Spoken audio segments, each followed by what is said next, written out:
13 VISTA Expo and Symposium. I'm delighted to see you all. We have 4 days to grapple with issues and come up with solutions to work together to our common causes. We're kicking things off the right way with a focus on adopters. Because after all, why does the software exist if not to meet the needs of the people it's supposed to serve? I can think of no one better suited to kick off this discussion than Steve Art of Lutheran Medical Center, who's going to present this morning's keynote. Mr. Art.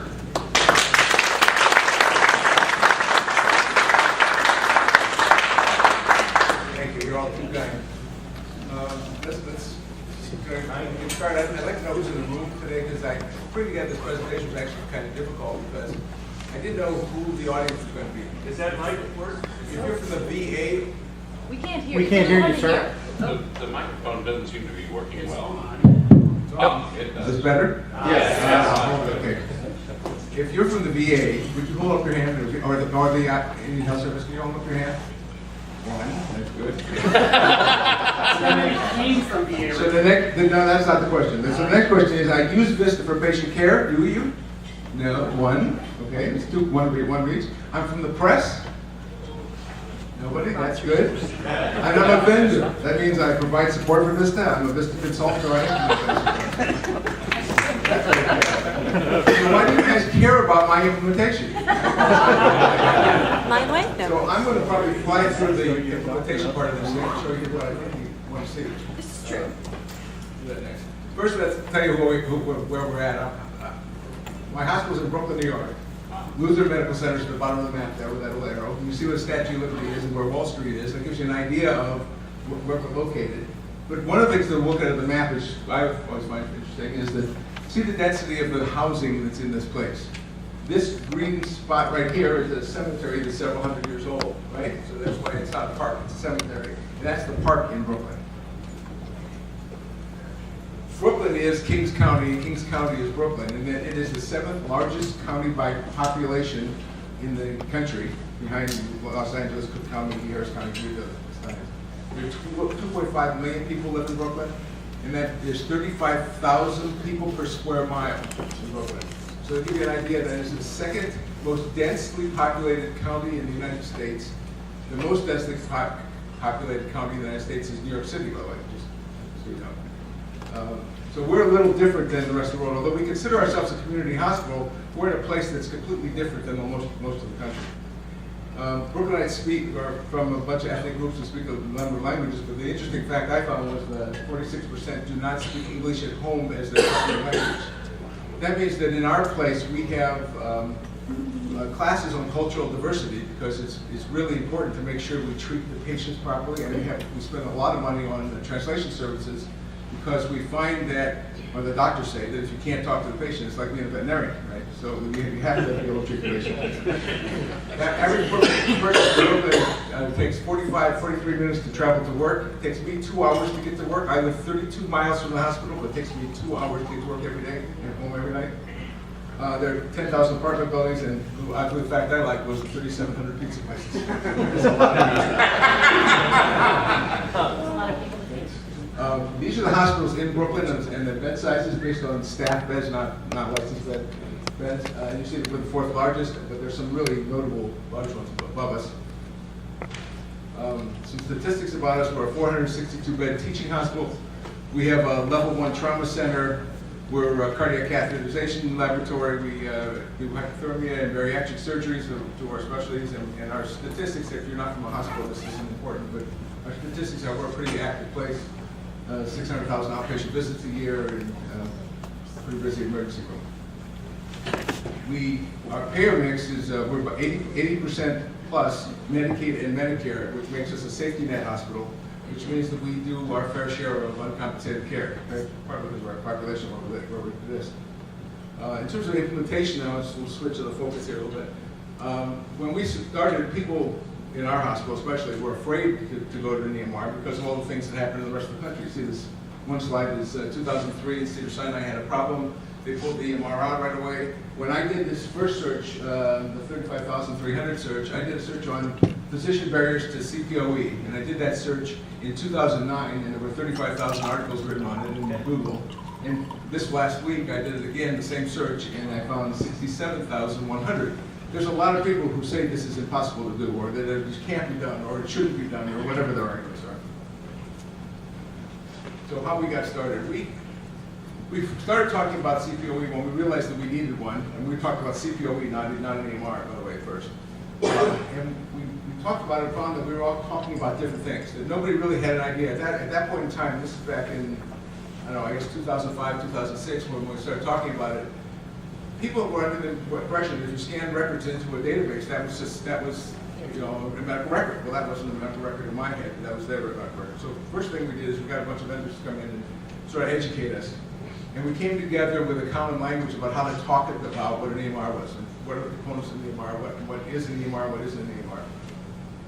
We bought a class report, which I'm not giving an advertisement for class, but we bought the report because that was the only thing available, to see what was out there, and found that there were a lot of systems that did inpatient, there were a lot of systems that did outpatient, but very few systems did both inpatient and outpatient. And then we went to the WOW line, and we found that when we talked to vendors about how much it was going to cost us for our little hospital to put in only CPOE, and that's all we were looking for, we were talking about tens of millions of dollars, and it was just astounding to us. We had no idea it was going to cost that much money. So we pretty much backed away from the idea because we didn't have that kind of money. There was no way that a hospital our size in a community hospital in Brooklyn was going to come up with that kind of money. Did some research, and I found this. I take credit for finding this because I wrote my personal check to the VA to get the FOIA version of this and got the CDs delivered. And I had one guy in my shop who actually had done some MUMPS programming before, and the two of us put the thing up and got it running. And we realized that it was so big and the documentation was so high that you couldn't do it yourself. It was impossible to do it yourself. So we went out and we pretty much gave up on it. We didn't think we could put it in VISTA. And then all of a sudden, this was, and I said this long before the stimulus money, all of a sudden there was a rate appeal that we did for some psych patients we had years ago.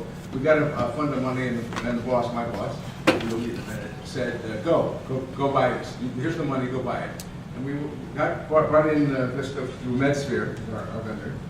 And it was interesting because when we started this thing, everyone, and I'm going to go through a number of these slides for the staff, this is the chief nursing officer, and everybody had an idea of what they thought an EMR was going to do for us. I don't want to read this to you guys. You can see this yourself. Chief medical officer, you notice they're all this type A personality. You'll see this. We'll go through these slides. So she found something that was important for the medical people. The chief operating officer, another type A personality. She'll in the room to see this. But everybody found something that they liked about having an EMR that meant something to them that was not necessarily what it meant to me or to IT or anyone else. The interesting thing was that the CEO, president, had a completely different cut on it. She wasn't talking about CPOE, she was talking about using IT as a building block for the hospital. And her view was groundbreaking to me. That's why I was looking for this later. But when they went to the board, they told the board the issue was, and the reason we were buying the system was for patient safety. And they were right. The reason we bought the system was for patient safety. Because this is a real prescription written before we had VISTA. That's a handwritten. The question to everybody is that Avandia or is that Coumadin? Give it at 4 milligrams. No, well, Avandia is 4 milligrams is the initial dose. Coumadin, the initial dose is between 2 and 5 milligrams. So it could have been either. And the pharmacy didn't know in this patient's case, in fact. And that's the reason we went to, or the reason everybody should go to electronic medical record. So deciding was the easy part, right? Let's go back to the slide. It says it's got to come out, of course, but that doesn't address the deeper problem. Okay? EMR is a lot of work. I think first of all, it's an awful lot of work, and not only is it a lot of work, it's a social change to the organization. We had to bring along groups of people to be able to implement this thing and have success that had never thought about that they would ever use a computer before. We had the head of cardiology. It's a man probably 75 years old. He had never touched a computer before. He now enters all of his orders into the system electronically, which is amazing. By the way, if you haven't seen these signs during the presentation, I was going to point them out. But these are signs that come into Elite Brooklyn. Our broke president. So put these all over. There's a bunch of them in the slides, just to give you a flavor of this thing. So what you need to make it happen, well, you need an organization that's ready, and you need commitment from the top. There's no question about it that we never could have done this if the president of the hospital hadn't said to everybody, either this train is leaving the station, get on board or get out of the way. And she was clear. She really said that at a department head meeting. Everybody got the message. We were going to do this, and it was not an option. We found champions. Who you need. Now, one of the things that we found was really interesting was that when we started doing this, everyone thought this was an IT project, and this is not an IT project. No, this is nowhere near being an IT project. We found that when the different groups got together to start meeting, and we met the different, we met on a regular basis, we found that we weren't talking to each other, we were talking at each other, we were talking over each other, talking around each other. So the last line there, we had a kludge in the old system because the old x-ray system couldn't print requisitions at the right place, whether it was the main core or in the emergency room. We had ran an x-ray in two places. They had to put a kludge in the system that they preceded the chest x-ray with XR or EX to tell us where the x-ray was going to be taken. It's an XR chest x-ray or it's an EX chest x-ray, and that's for all the different x-rays. And when they we were building VISTA, they did the same thing. They built that structure in the VISTA, but of course in VISTA you don't need that because there's a drop-down that says, I'm going to do it in the main core or I'm going to do it in the emergency department. And we had to undo all the build that they had done because we weren't talking to each other. And when we got to that point in the project, and that was early on, we realized that we really had to spend a lot more time together than we did. This is where we got started. I made every ancillary department take a pledge that they'll try to implement the system, and that if they fail or they decide not to after we've started, they can back out of it. We gave them that option. Because the idea was that we couldn't force anybody to implement. I don't know if it was lucky or unlucky in our institution. In our institution, the only one that backed out after we started to go live was the laboratory. And the reason the guy backed out in the end was because he was getting ready to retire. He only had about 2 years left. He knew that, but he didn't tell anybody else that. So he didn't want to go through an implementation in the laboratory and then retire on us. So that's why he backed out of it. Okay. And one of the benefits of this, of automating or bringing in the VISTA was that there were a whole bunch of systems that were going to end up falling into VISTA, and we had an annual savings of maintenance money of $193,000 as a result of our just changing out those systems. And this is for the IT guy and me. This is my ADT vendor, it's a building vendor, is McKesson Star, McKesson Star shop. And McKesson at this point gave us a quote. They charged me for the quote $261 to give me a quote to put in one data element into an interface, to add one data element to an interface. Think of it as, I needed eye color, so they put eye color in the interface so it was coming across. But when they got to doing the work, it was so easy to do, they charged me nothing for it. That's the vendor lock that everybody talks about that I hate. Now when I have to put in a data element in an interface, I put a data element in an interface and it goes in and it takes about 15 minutes, right? And how long does it take? I don't have to talk to them, I don't have to wait for them, I don't have to wait for the quote. It just gets done. Okay. This group doesn't need to know about implementation, but there's a lot to talk about and there's a lot to consider when you do an implementation. And Brooklyn is like no other place in the world. You see, there are some people in the room who are about to implement. Oh, you are? Well, then see me after this or the next round table. I'm in this room in the next round table. I'll take those kind of questions. But there's a lot to consider. There's a lot of planning to do, and I mean, it's just the last line is the one that stood out to me. We hadn't considered cleaning up our MPR, our masturbation index. We had because people are lazy. Some patients in with 2 or 3 medical record numbers in our masturbation index. If you audit, when you don't have an electronic medical record, that's not important, it's just a billing issue. But when you have an electronic medical record, now the problem is, the patient comes in one day and they put it in on one medical record, it comes in the next day on another medical record, now half of his results are here and half of his results are there, and you don't know if he's got O positive blood or not. And those are the kinds of things that you need to know. So having one medical record, we went through a MPI cleanup that took months, just to make sure that wouldn't happen to us. I say there's a lot to think about. In any implementation, the black hole, from my point of view, is process redesign. You have to do some process redesign because you don't want to re-implement bad processes, and you don't want the system necessarily to dictate what your process should be. but you can't let process redesign be the project. And that's a really fine line we walk, and it's very hard to very hard. So we took the approach of we got a lot of knowledge from a lot of people in the VAs, in fact, some people in this room to help us start. We took some simple steps. These are our menus.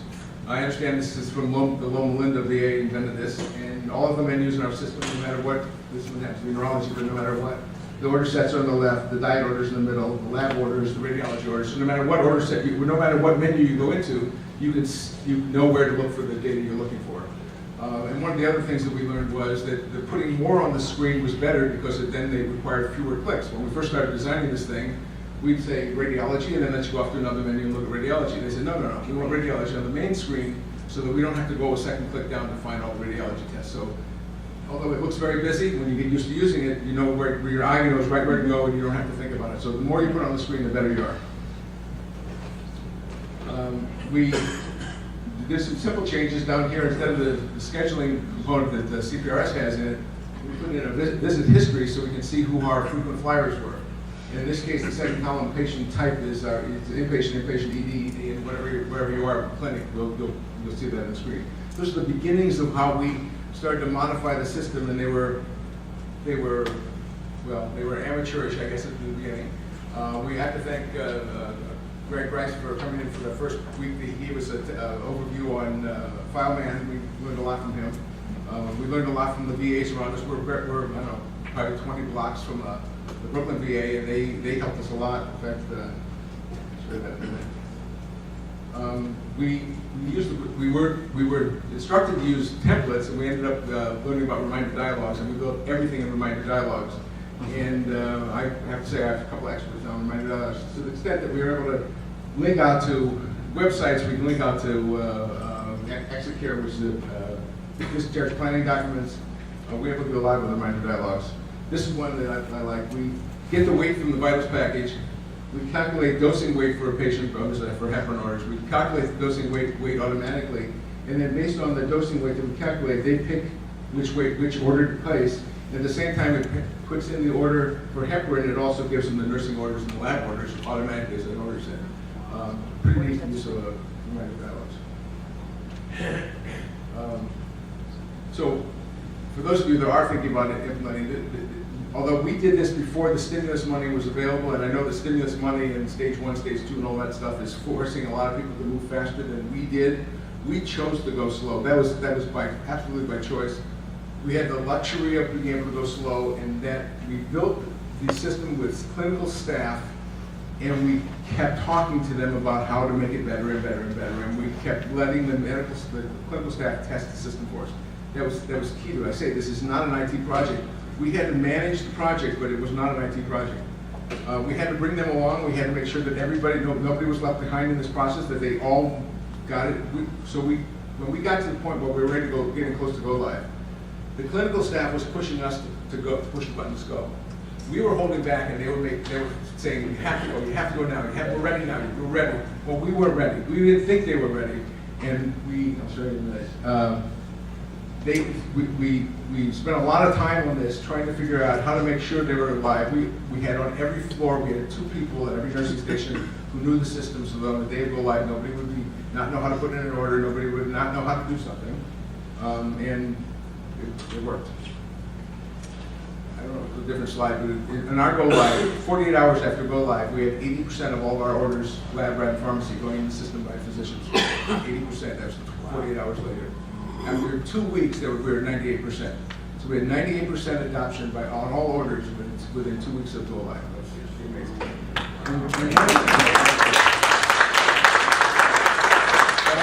That's not an impossible feat. The issue is you have to plan it. You have to plan it. That's the key. You have to plan it and get them involved. We came up with this idea. We had to have frequently asked questions. So on our intranet, we have frequently asked questions. We came up with this concept of VISTagrams, where we put up a little website where it's on our main website. You can go out and find out how to do almost anything, or when something changes in the system. One of the biggest problems we had was trying to communicate to the staff that was changed. So we find there was something happening, there was a problem, and we had to correct the problem. So overnight we'd solve the problem, the next morning we have to then say to everybody, we'll do this differently. And we had no mechanism to do that. You can't find every nurse and every doctor and every PA, it's impossible. So we had histograms, and we put in there for your example one. Here's a histogram that came out on October 17th, just last October 17th, on sepsis shock and how we changed the system. I was saying in the hall a minute ago, there was a 10-year-old kid in King's Columbia Presbyterian that died because they came into the emergency room, was septic, they sent him home, he died at home because they didn't recognize that he had sepsis. So the city of New York has this big thing going on right now to try to get everybody to report and to understand sepsis, and I'll show you how we do it in our system later. But we built a VISTagram on it, we changed the system, we made a lot of changes, and we had to communicate it, this is how we communicate it. And there's a VISTagram on every subject in the world. And these become placards, this size placard in the lobby, on all the lobbies, so that anybody comes in the building knows that there's something new going on, and they have to read it, and they do read it. Okay? And this has changed us. I talked about the first one already, I thought it was on the slide. A lab test order went down by 25%. That was an amazing thing to us. When we first came up with, when VISTA first came live, and the number of lab tests started going down, we thought there was something wrong with the system. We thought the system wasn't doing this all for lab tests. We thought we weren't getting all the orders. Well, it turned out after we did some studying that all those duplicate orders that were being ordered, well, I'll come with one resident orders it, and another doctor orders it, and another resident orders it, and it went away. And they went away immediately, and we didn't see it. We didn't see it coming, we didn't know it was going to come, but we reduced them on the lab test by 25%. And that was a great benefit, I guess, at some level, but it scared the heck out of us at the time. Charts are always available. Physician's acceptance was immediate, and we saved the $94,000. And we got our stage 1, stage 2 money, or stage 1 money. We haven't gotten stage 2 yet. And that was just a side effect of this thing. I said we went into this long before being for use. And of course, $5.9 million for a hospital our size is a lot of money. I don't know about for anybody else, but for us, that's a lot of money. So what have we been up to since November 10, 2010 when we did the Go Live? Some people are here, we're putting lipstick on a pig, right? That we're just changing this old antiquated system that's just horrible and nobody wants it, and nobody, except for this group in this room. You see there's not 3,000 people here. Nobody cares about this. Well, let me show you what we've been doing. One caveat. There's a lot of ways to get to this end. We chose one route, and our route is not necessarily the route of everybody else, okay? That's a caveat, okay? And this is our technical environment. We started small, running intersystems lumps and CPRS, built and configured and tested the system there. So we configured it on a very, very small server because we didn't know if this was going to work. We were pretty scared at the time. Our vendor moved us from CPRS to a thing they called CIS, which lasted about 3 weeks, to OpenVista, and that's what we're running on now. We currently run VM servers because we have a completely virtualized environment now with all the components you see here, and Bashcraft helped us with GTM. I said Greg helped us with the FileMan. Dave Middleton helped us with the KVSQL. There's a lot of people that helped us get through this process and build this system the way it is now. The idea here is, for us, was that we wanted to have an environment where we can build something with pre-existing components. Let me step back. We had built a system before VISTA that allowed us to take all of our results and put them into this SQL database, and we could show those results to our physicians. I was reluctant to build a system that did ordering because I didn't want to have a system that I built that actually hurt a patient. So my fear was that if I didn't do drug-drug or drug-allergy interaction test, those kind of things, and I didn't think of everything, and I'm not a clinical person, I couldn't think of everything, I was going to hurt somebody. So I had to use an existing system to do this. VISTA was the existing system, and VISTA is our foundation. And because this is VISTA, we're able to develop software faster, an order of magnitude faster, and cheaper than we could from any other source. We couldn't do it from scratch. We won't want to do it from scratch. The idea for us is to get tools that physicians need, nurses need, clinicians need, to them as fast as we can. Okay, so the CPRS is our foundation. We change the database structure and code. They're debated. We do that as little as possible. We try not to change the MUMPS code as often as possible.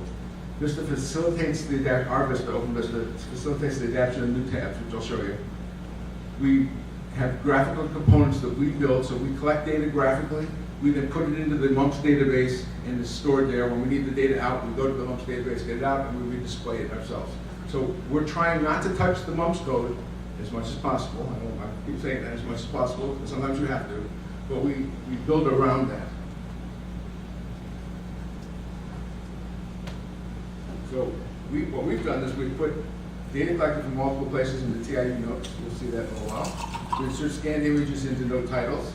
We reference images stored in other systems. We embed links to evidence-based material, and we improve the look of the system output.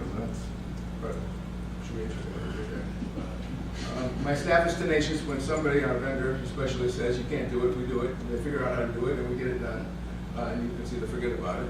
That's a Brooklyn expression. It's a real sign. That's a real sign. This is not a- That is not a, that is a real sign. That is Right, not, just check. wait, that is, no, these are all real signs. I promise. They're all real signs. I never make that up. Okay. So what we did, and we've been, like in the old days when VISTA started, our clinicians are driving us to build them things that they want. I don't decide what we want. They decide what they need.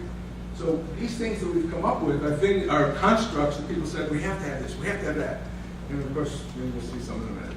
Okay, so this is one of the first ones we did. This is the top part of the slide is the MD dashboard. The physician comes in, okay, he pushes the button where the red arrow is, it says print my census, and out comes a rounding report that shows him the last 3 vital sets and the glucose slats value in all of his patients in room order, top of the building to the bottom of the building, or any way they want it for that matter. They do it alphabetically, but nobody wants it that way. And we allow them to, they can select their patients by group, they can select it because it's their patients, where you say, right there it says, show my patients. So if they click that, I'm not a physician, so I have the whole house there, but if they would click show my patients, we know who logged on, we show them only his patients. Okay. And this is one of those things where we're taking data out of the system, we're presenting it to them. The data's still in the MUMPS database. We didn't touch the MUMPS database, and we'll show it to them. We collect data any way we want. This is one of our data collection forms for a handoff summary. In our place, a resident fills out a handoff summary and signs it. It automatically moves over to the attending physician. He or she signs it, and then it becomes a discharge summary, and we file it in the discharge tab in VISTA. So here you go. This is the handoff summary that was collected on that pretty form, right? So everybody likes using the form. It became a regular TIU note, right? It's got, I have to thank, this is the Brooklyn VA for this one. The Brooklyn VA taught us how to name our notes. Yes. We didn't have that concept ourselves. The Brooklyn VA, one of the physicians, Dr. Barth, came in and explained to us that we needed a naming convention, and they taught us that. I did like that. I assume that was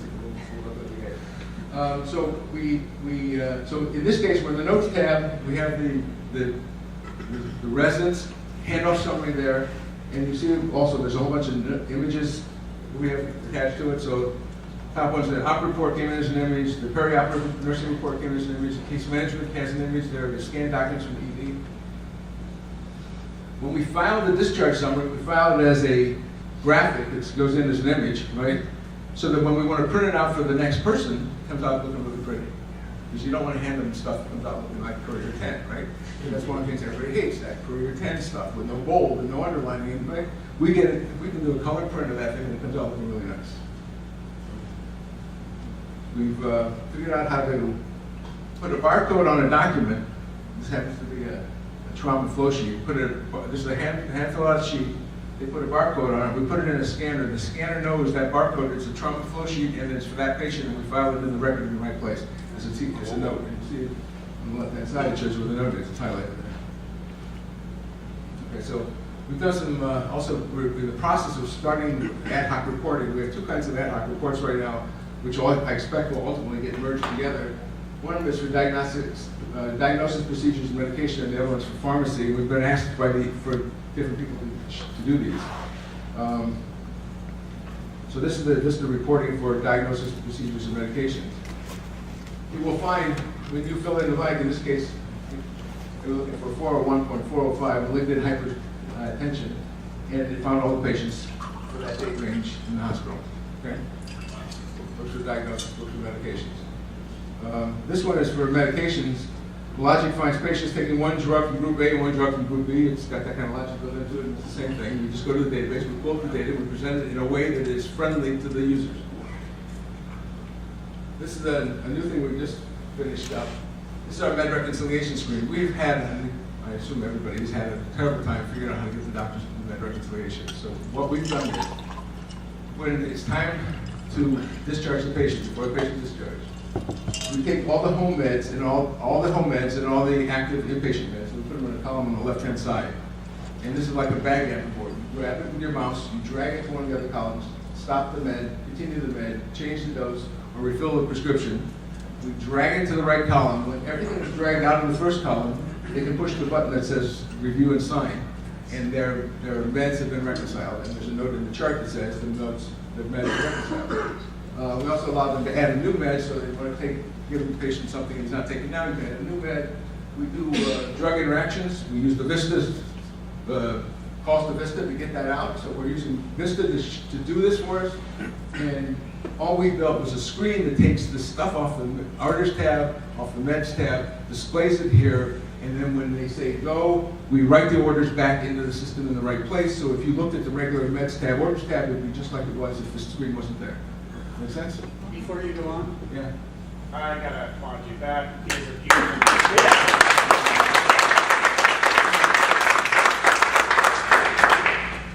I'm going to take half credit for this one. I spent 2 weekends designing this because I'm a programmer.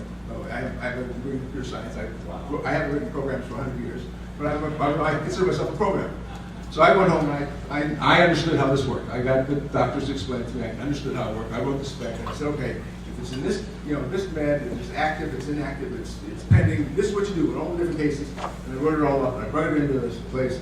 I sit down with 2 of my programmers and I said, okay, now this is what we're going to do. And to me, it's just there's a bunch of programs. And the guy said, no, Steve, you can't do it that way. You have to make it graphic. I said, what do you mean make it graphic? And he draws this. I said, oh my God. So he took what I thought and just took it to a whole nother level. And this is, you're right, this is gorgeous. And the good part about it is, let's go back. The good part about it is people like using it. Because it's fun, it's easy, it's intuitive. You just drag it and it's done.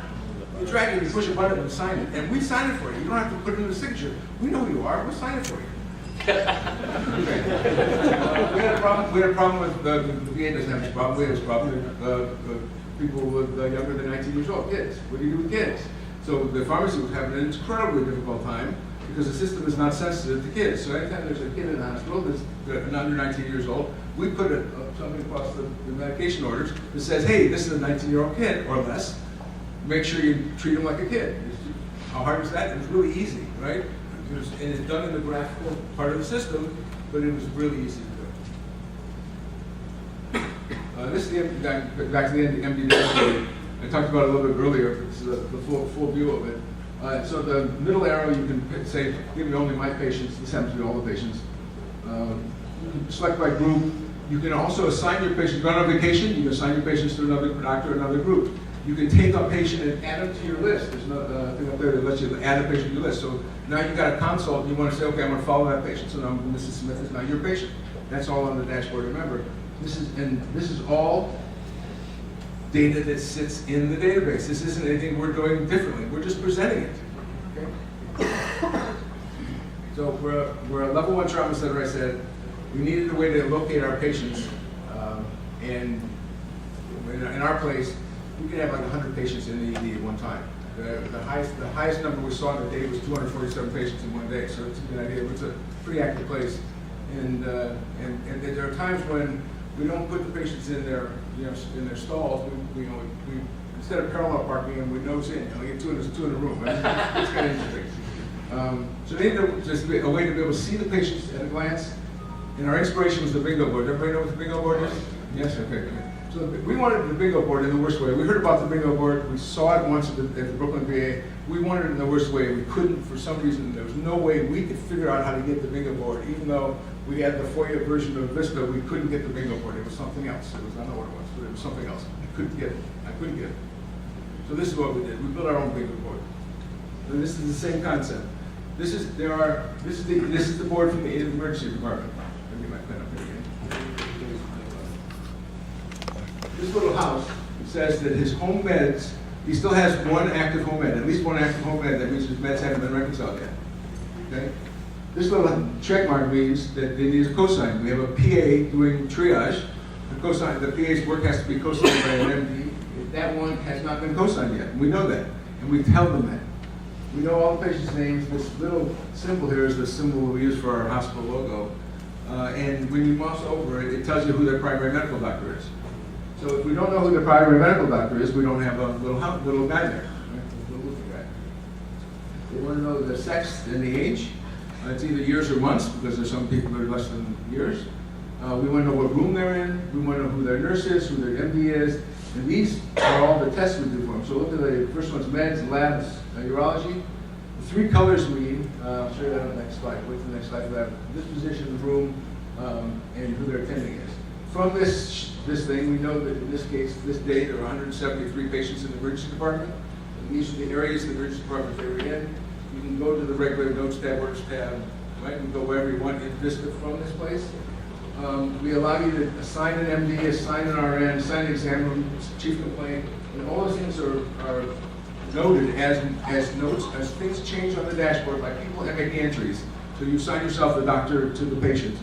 We make an entry, Dr. Smith is now on the patient. Nurse Smith has this patient. That becomes, in VISTA, a TIU note we call the tracking note, okay? And we were posting in VISTA the tracking note of all the changes that happen on the dashboard. So we know the exact time when a doctor was assigned to the patient. We know the exact time a nurse was assigned, or another nurse was assigned. Somebody else took over the patient then moved for 3 days. Right, so we got that pretty well. The colors, number of hours they're in the room, the first column one. So if they're under 3 hours, 3 to 6 hours, greater than 6 hours, that's how long the patient's been in the room. You know, that tracking log is incredibly useful. It means if someone walks away for a moment and comes back, they can check and see what's You changed. go through every patient you can tracking on. Yeah. And so so now I moused over. In this case, what am I on? I'm on Troponin. That's a lab test. So I'm over a lab test now. So I'm on this patient. That thing. Not verified, verified, completed. That's what the three colors mean.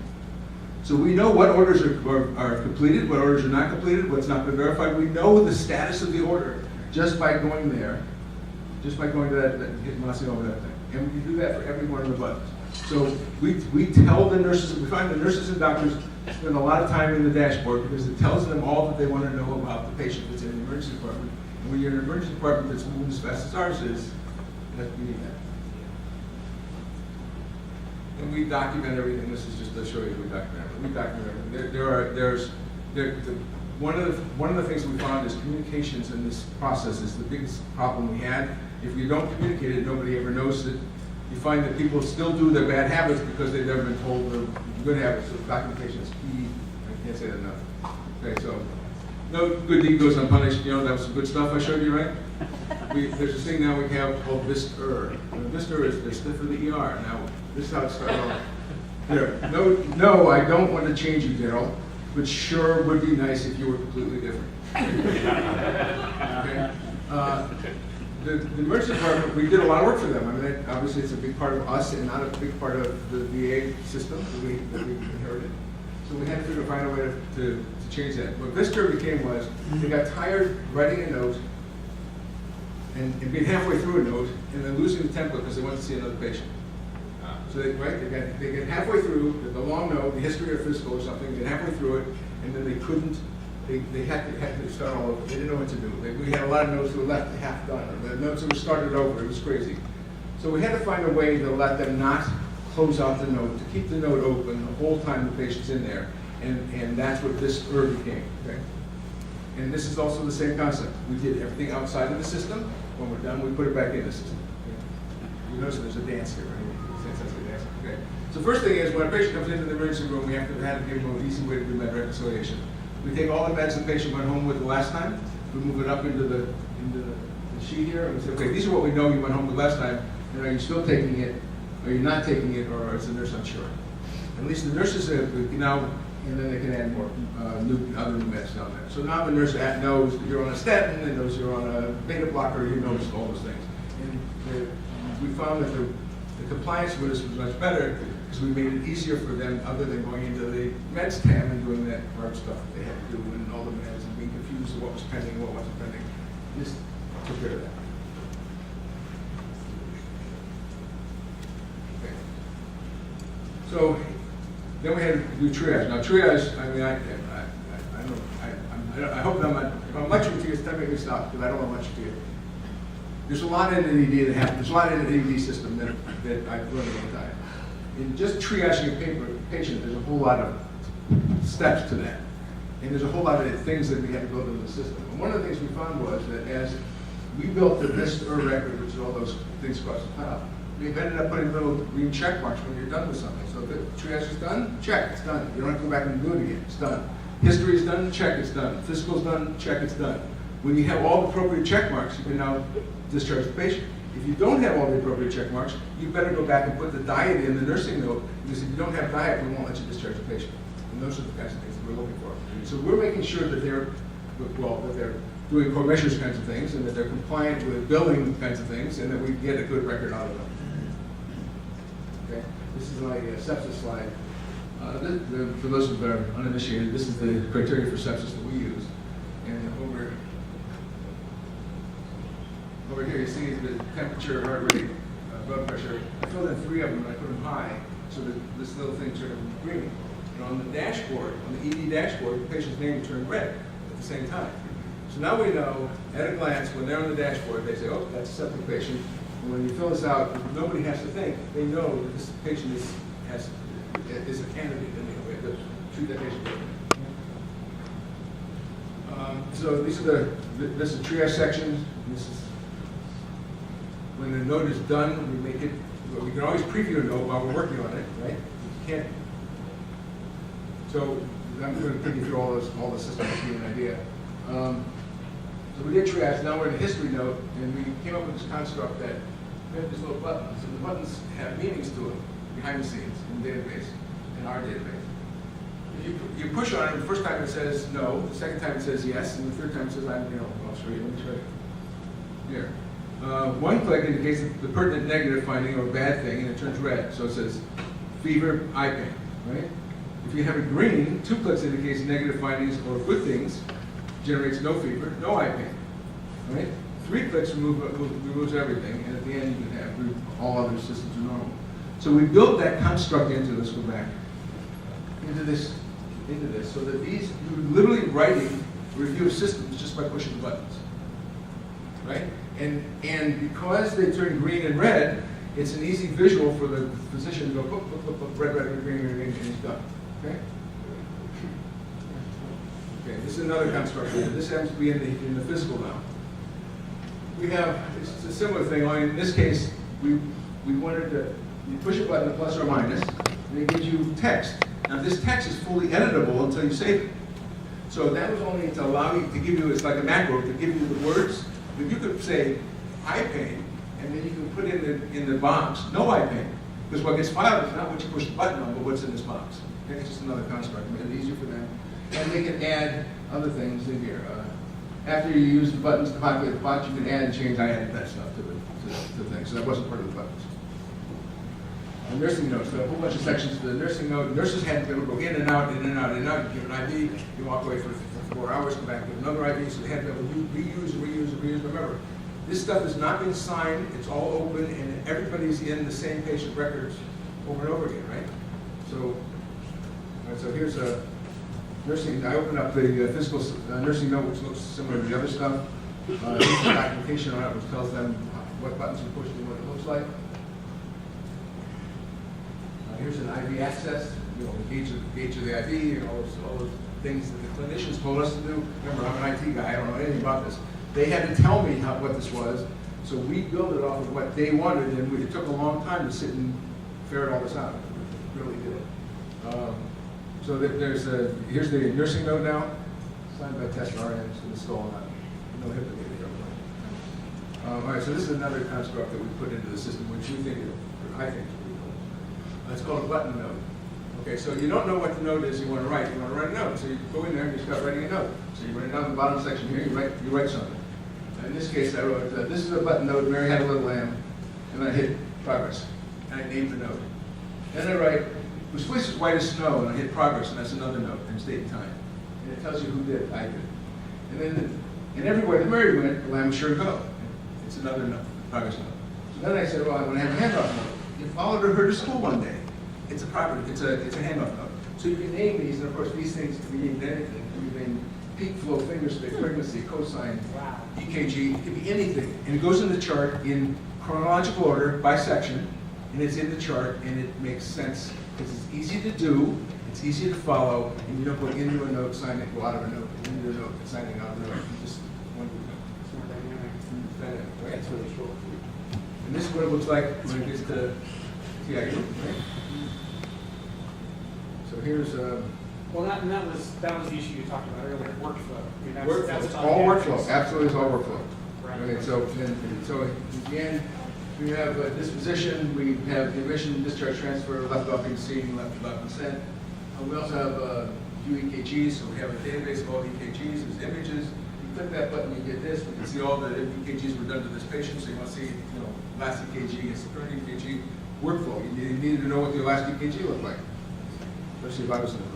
Okay, so this is something else we've done, new subject. That was all the VISTA stuff. And VISTA changed the ED. We went live with it on September 4th this year and changed the way they operate because they no longer have to go in, open a note, close a note, sign a note, open a note, close a note. It's one big note for the patient, and that note stays open until the patient leaves the room. When the patient leaves the room, they sign it, and it's done. Now, we have everybody's entry labeled in the note. We know the date and time every entry is made and who made it, but it's not signed until the end. So this is the normal. So how's the department feel about you now? They like me. They like me. In fact, I have to say, when I got here yesterday, the head of the emergency room paged me, so that's how close we are. So this is the regular order staff. And one of the things we found was that with BCMA, we couldn't do BCMA on outpatient beds, right?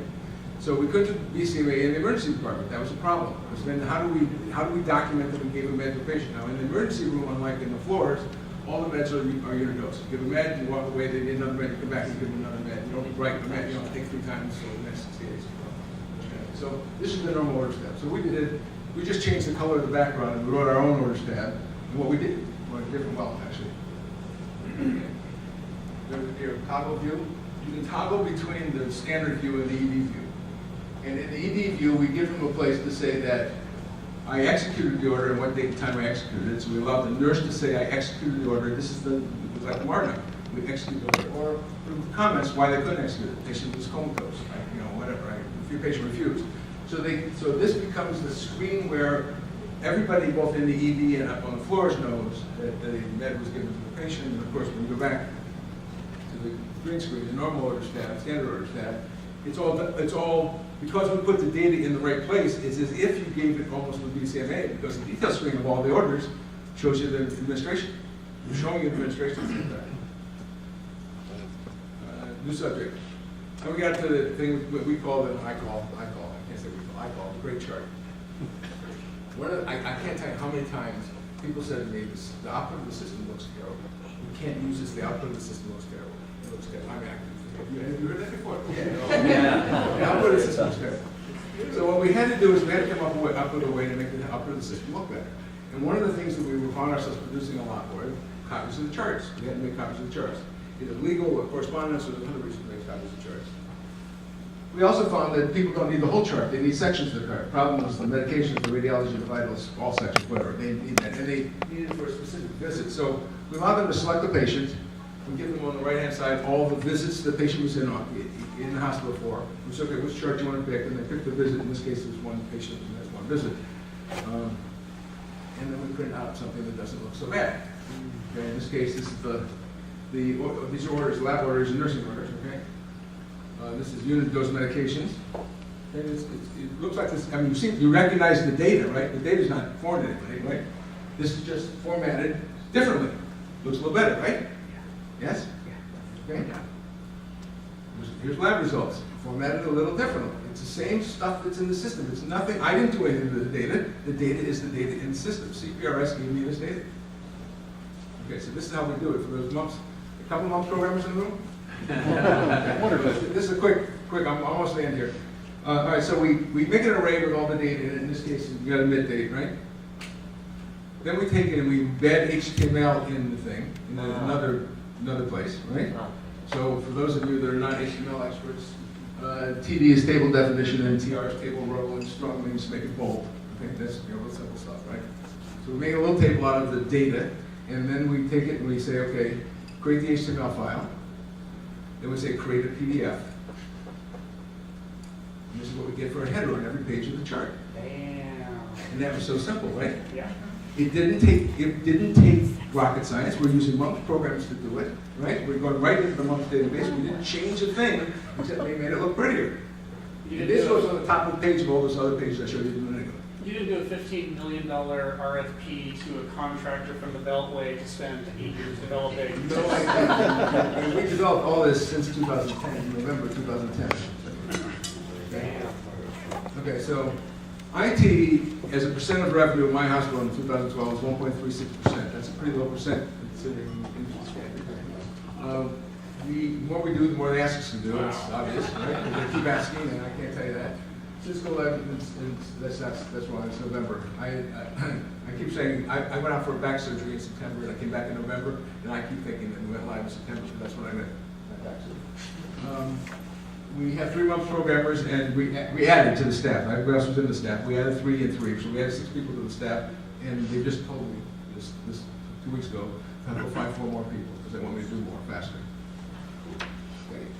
The last several years have been rewarding to me personally, as this is the first time in my career, and I said right here, this right here, right? The clinicians have been driving information technology development efforts. That's what the VA used to do. That's what the VA should be doing again. I can't tell you that. I cannot tell you how many times I've heard, if you can do this, why can't you do that? Now I can't. She's our baby. She's beautiful and don't believe it.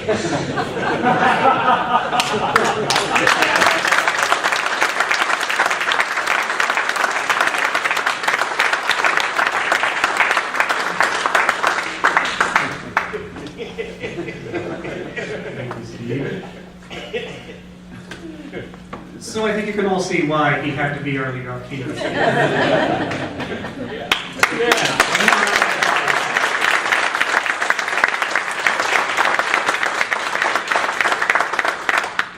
One last time.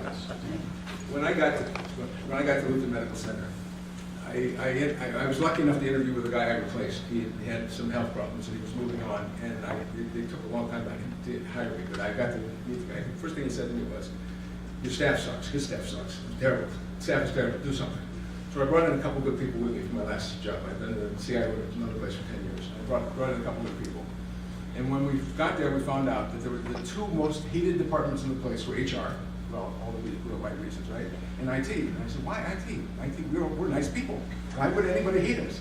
And I've been here now 12 years. I've worked really hard to change that image, and this is part of how you change that image. You have to do something. For people that work at the place, you can't just maintain systems, you have to build systems.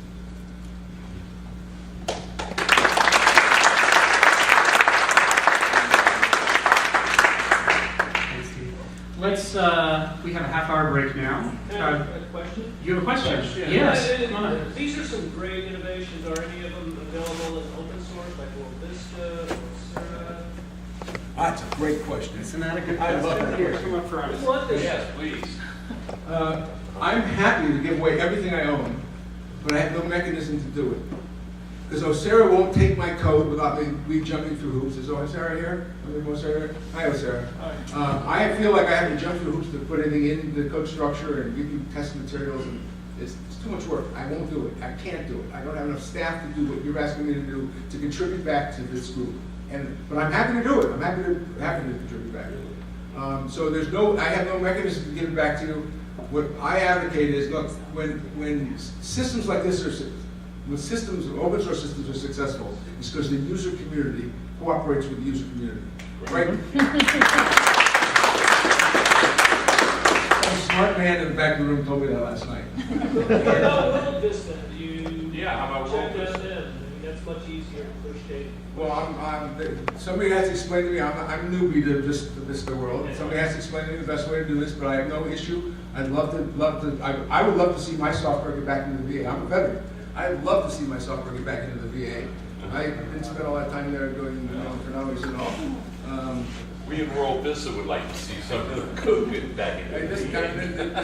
Listen, there's nothing I did that can't be done by anybody. And in fact, if there were more commercial hospitals who had IT staffs who could do this, more people like me, we could do a whole lot more. And that's, I think what the model was in the VA years ago. They all did stuff underground, and they put it together as a big package, and that's what came out of this. Everybody who argues that we have to change VISTA, I argue against that. That's wrong. You shouldn't have to change VISTA. Do this to it. Make it better. Don't change it. Same, I remember at the OSERA conference, I heard somebody talking about a new standard. I don't want a new standard. Fix the old standard. I don't need more work. Every time I get a new standard, that means I have to write another something. I don't want to write another something. Make some tweaks to the old standard. Make the old standard work. Don't give me a new standard. And I feel the same way about this. This is not changing VISTA, but VISTA has changed forever. Say one thing. In my part of it, yes, it's not. Sorry, ask that again. Are you part of an HIE? Yes. Yes, we're part of the Brooklyn Hospital Exchange, which just got taken over by New York City, which is thinking about going to be taken over by New York State. And yeah, we contributed, actually, we were one of the founding members of it, we contributed a lot. We've been trading data now for probably 2 years. More questions for you. Oh, okay, this is more of a sideways collaboration. Are you actively collaborating with the CIOs of other hospitals that have implemented VISTA? Yeah. David, where are you? David and I like each other, we talk to each other, and we have shared things before. But we don't, he's now out of Midland, Texas, he was in Midland, Texas. He was Vensper's second largest client, I was their largest. He was their first client, I was their second, I guess that's what it was. But we did not share data, because when he left, my development wasn't done yet.